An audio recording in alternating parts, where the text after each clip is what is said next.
छठ माई के गीत लेकर के आपके बीच पेश नजर हो रही हैं इंदु सोनाली जी।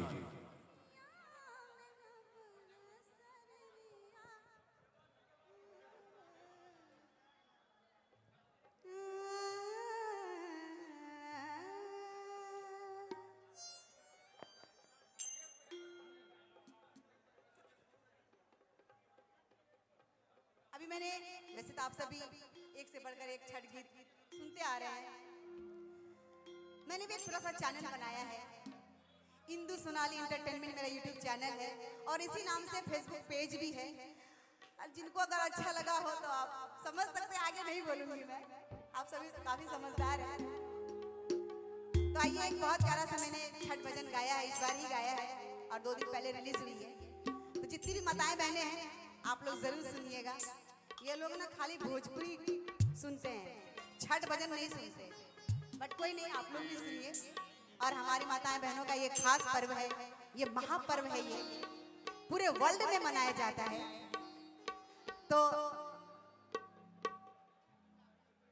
अरग के बेर भई, ये टाइटल है, अरग के बेर भई। तो आइए, बहुत प्यारा सा छठ भजन।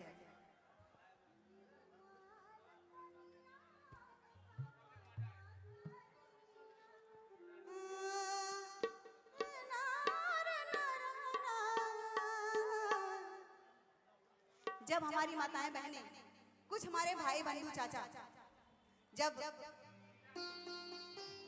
पानी के अंदर खड़े होकर सूर्यदेव से गुहार लगाते हैं कि इस निर्मल पानी में मैं खड़ा हूं या खड़ी हूं और शरीर कांप रहा है और जल्दी से सूर्यदेव आप उगिए। ये सुबह के अर्घ का ये बहुत ही प्यारा सा भजन मैंने गाया, तो आइए सुना जाए।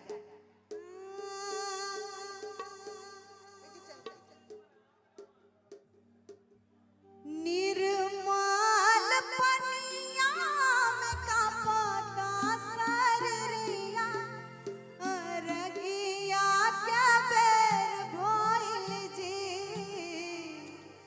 उगी जाई पूरब के ओरिया, अरगिया के बेर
मत बजाइए, मेरे लिए मत बजाइए, क्योंकि आप लोग इतना प्यार देते ही आ रहे हैं। लेकिन छठ पर्व है और मैं चाहूंगी जितनी भी हमारी माताएं बहनें हम सभी के लिए व्रत करते हैं, तो मैं चाहूंगी माताएं बहनों के लिए जोरदार तालियां तो बजती रहनी चाहिए यार। वो हमारे लिए 2 दिन तक भूखी प्यासी रहते, 2 दिन 2 रात, ये कम बड़ी बात नहीं है। हम लोग एक टाइम नहीं खाते तो छटपटाने लगते हैं यार, खाना नहीं खाया। और सोचिए हमारी माताएं हम सभी बच्चों के लिए कितना कष्ट उठाती हैं, इतना बड़ा महापर्व व्रत के रूप में वो करती हैं। तो जोरदार तालियां बजा दीजिए। कोई नहीं, थैंक यू, बहुत बहुत शुक्रिया। आप लोग डांस के लिए उतावले हो रहे हैं तो डांस भी है। आइए जी। दिल तो नहीं चाहता है कि आपसे विदा लूं, लेकिन इंदु जी आज के इस माहौल में, चूंकि कार्यक्रम के लगभग अंतिम बेला है और आपने कहा हो गया, या इसका मतलब इशारा है कि आप जा रही हैं, मैं आपके लिए कहना चाहूंगा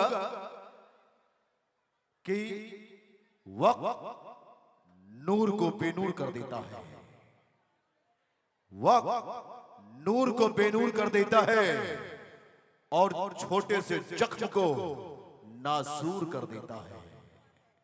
वक्त नूर को बेनूर कर देता है और छोटे से जख्म को नासूर कर देता है। कौन चाहता है सरस्वती पुत्री और ये तमाम माहिनाज भगवान से जुदा होने के लिए, मगर ये वक्त की मार है कि सबको मजबूर कर देता है। आज आप इस मंच पर आकर निरसाड़ गांव की जो परंपरा है उसको निभाकर तमाम श्रोताओं के दिलों में जो जगह बनाई है, इसके लिए मैं ब्लू फायर एंटरटेनमेंट के बबलू जी का बहुत बहुत शुक्रिया कहना चाहूंगा और आपका कोटि कोटि एहतराम करना चाहूंगा कि जिन्होंने आज मुझ जैसे नाजीज फनकार को अपने साथ 2 शब्द कहने का मौका दिया है। आपका बहुत बहुत शुक्रिया कहना चाहूंगा। लेकिन फिलहाल मनोज मिश्रा जी, ऋषि मिश्रा, मनोज ऋषि, पिपरा मुखिया, जन स्वराज